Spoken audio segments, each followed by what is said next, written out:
Lecture du livre des Juges. En ces jours-là, Jephthé était un vaillant guerrier. L'esprit du Seigneur s'empara de lui, et il traversa les pays de Galaad et Manassé, et Mispa de Galaad.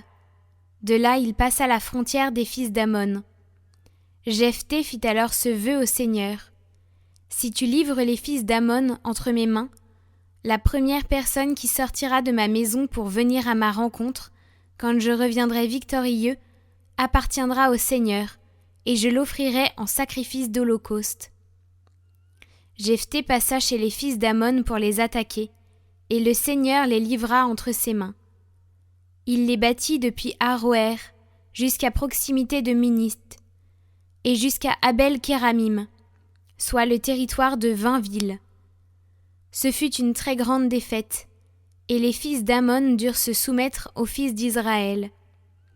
Lorsque Jephthé revint à Mispa, comme il arrivait à sa maison, voici que sa fille sortit à sa rencontre en dansant au son des tambourins. C'était son unique enfant. En dehors d'elle, il n'avait ni fils ni fille. Dès qu'il l'aperçut, il déchira ses vêtements et s'écria : « Hélas, ma fille, tu m'accables. C'est toi qui fais mon malheur. J'ai parlé trop vite devant le Seigneur et je ne peux pas reprendre ma parole. » Elle lui répondit : « Mon père, tu as parlé trop vite devant le Seigneur. Traite-moi donc selon ta parole, puisque maintenant, le Seigneur t'a vengé de tes ennemis, les fils d'Ammon. » Et elle ajouta : « Je ne te demande qu'une chose. Laisse-moi un répit de 2 mois. J'irai dans les montagnes pour pleurer ma virginité avec mes amis. » Il lui dit : « Va. » Et il la laissa partir pour 2 mois. Elle s'en alla donc avec ses amis dans la montagne et pleura sa virginité. Les 2 mois écoulés, elle revint vers son père et il accomplit à son égard le vœu qu'il avait prononcé.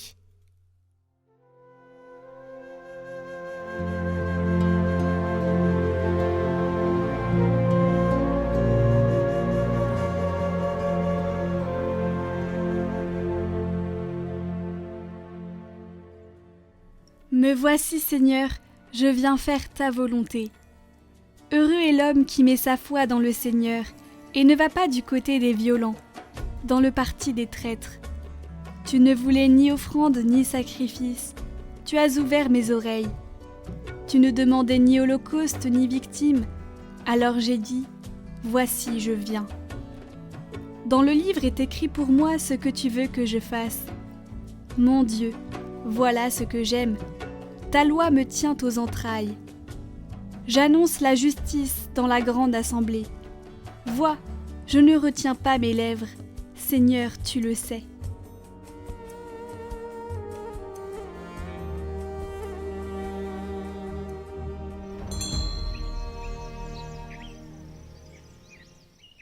Évangile de Jésus-Christ selon saint Matthieu. En ce temps-là, Jésus se mit de nouveau à parler aux grands prêtres et aux anciens du peuple, et il leur dit en parabole : « Le royaume des cieux est comparable à un roi qui célébra les noces de son fils. Il envoya ses serviteurs appeler à la noce les invités, mais ceux-ci ne voulaient pas venir. Il envoya encore d'autres serviteurs dire aux invités : « Voilà, j'ai préparé mon banquet, mes bœufs et mes bêtes grasses sont égorgés.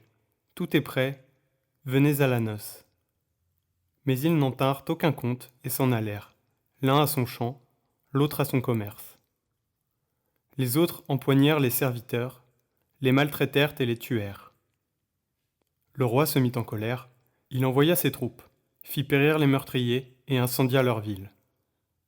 Alors il dit à ses serviteurs : « Le repas de noces est prêt, mais les invités n'en étaient pas dignes. Allez donc aux croisées des chemins, tous ceux que vous trouverez, invitez-les à la noce. » Les serviteurs allèrent sur les chemins, rassemblèrent tous ceux qu'ils trouvèrent, les mauvais comme les bons, et la salle de noces fut remplie de convives. Le roi entra pour examiner les convives. Et là, il vit un homme qui ne portait pas le vêtement de noces. Il lui dit : « Mon ami, comment es-tu entré ici sans avoir le vêtement de noces ?» L'autre garda le silence.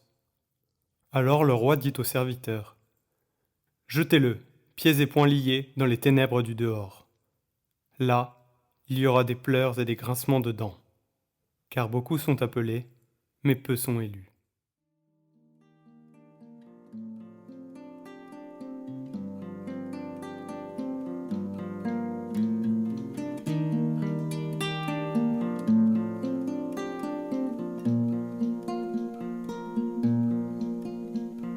Je n'ai pas le cœur fier, ni le regard hautain. Je ne recherche pas ni grandeur ni merveille. Je suis comme un enfant que l'on prend par la main. Je suis comme un enfant que l'on prend par la main. Me voici, ô mon Dieu, pour faire ta volonté.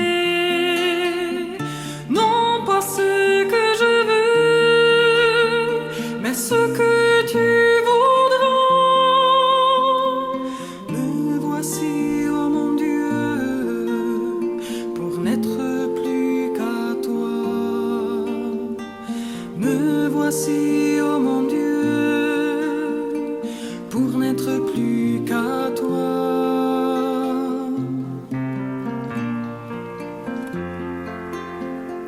J'ai choisi de t'aimer et ma vie t'appartient. Tu traces un chemin neuf qui s'ouvre à chaque pas.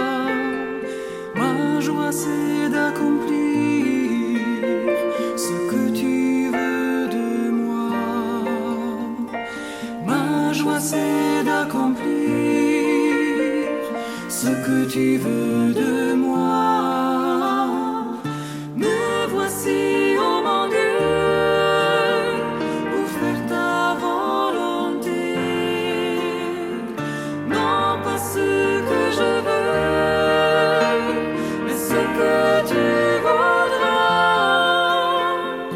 Me voici, ô mon Dieu, pour n'être plus qu'à toi. Me voici, ô mon Dieu,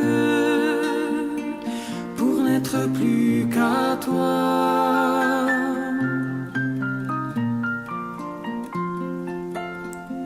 Comment jour après jour garde pur son chemin. Ta parole est pour moi comme un pain pour la route. Aide-moi, Dieu d'amour, à te suivre plus loin.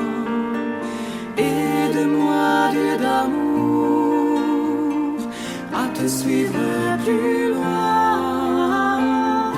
Me voici, ô mon Dieu, pour faire ta volonté. Non pas ce que je veux, mais ce que tu voudras. Me voici, ô mon Dieu, pour n'être plus qu'à toi. Me voici, ô mon Dieu, pour n'être plus qu'à toi. Me voici, ô mon Dieu, pour faire ta volonté. Non pas ce que je veux, mais ce que tu voudras. Me voici, ô mon Dieu, pour n'être plus qu'à toi. Me voici, ô mon Dieu, pour n'être plus qu'à toi.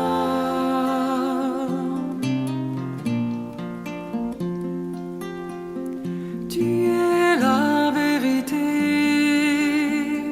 le chemin et la vie.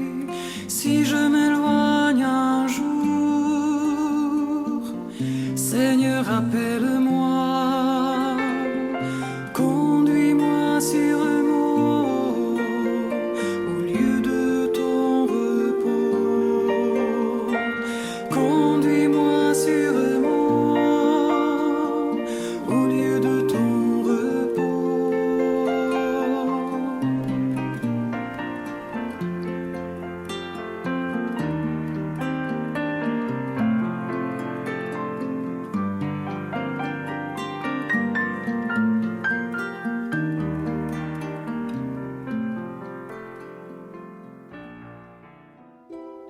Pour ceux souhaitant continuer le parcours de sainteté des méditations de la vie du Christ, rendez-vous sur Catoglade Prière, le lien est en description.